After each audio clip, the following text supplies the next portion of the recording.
L'exemple pour moi où vraiment je suis dans mon utilisation clinique de routine le plus fasciné par l'application de cette technologie de monitorage continu de l'hémoglobine intégrée au scope au chevet du patient, c'est typiquement en post-opératoire quand on fait la visite et qu'on identifie une situation de transfusion, le patient est anémique au point qu'on décide de le transfuser.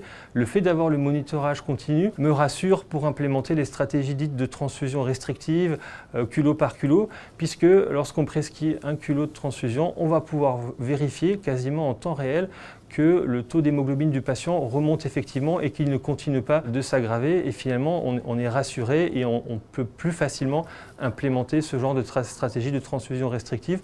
Pour moi, ça a été vraiment une des belles découvertes du monitorage continu. Un exemple récent d'une patiente qui nous avait été adressée en post-opératoire d'une intervention gynécologique lourde. Et cette patiente avait la particularité d'avoir également une valve cardiaque mécanique pour laquelle elle devait prendre une anticoagulation qui, comme vous le savez, fluidifie le sang et peut occasionner des épisodes d'hémorragie. Cette patiente était arrivée à l'hôpital parce qu'elle se plaignait de douleurs abdominales qui étaient en lien avec un saignement dans l'abdomen favorisée en fait par la reprise des anticoagulants. Elle a donc été équipée du capteur Rainbow. Elle a dû subir une intervention chirurgicale pour évacuer l'hématome qui s'était constitué dans l'abdomen, pour réaliser l'hémostase, c'est-à-dire tarir le saignement, et c'est ce que les chirurgiens ont réalisé. Et donc l'ensemble de ce processus s'est réalisé sous ventilation mécanique, donc des conditions dans lesquelles finalement le PVI était interprétable.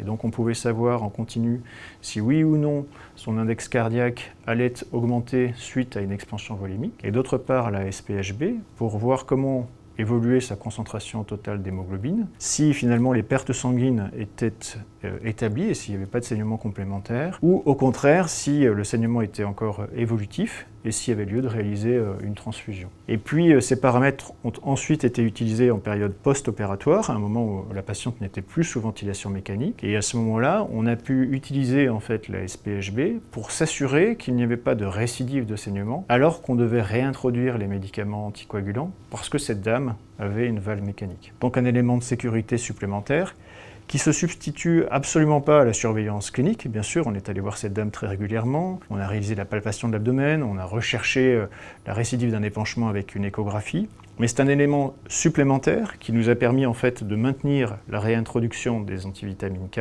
avec, je dirais, des éléments de sécurité particulièrement appréciables.